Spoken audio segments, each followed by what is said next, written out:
Hi, welcome to Puerto Vallarta with Thrifty Travelers.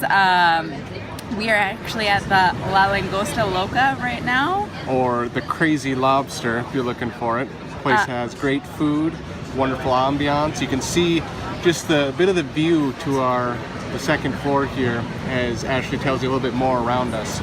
So if you want to get here, the best way is to take a bus to Las Altas, or it will also say Plaza Carpool. And once you take that, you can get off, and there's some parks. You saw kind of the view where you'll be. It's a gorgeous area down there, but the restaurants are a little bit more expensive, as is the shopping.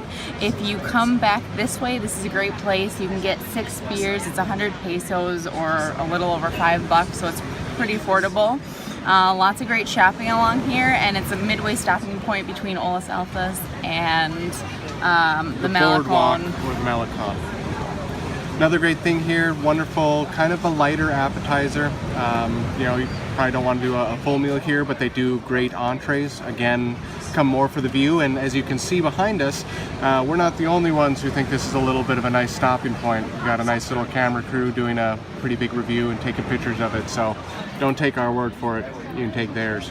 Stay tuned for more trips from Puerto Vallarta.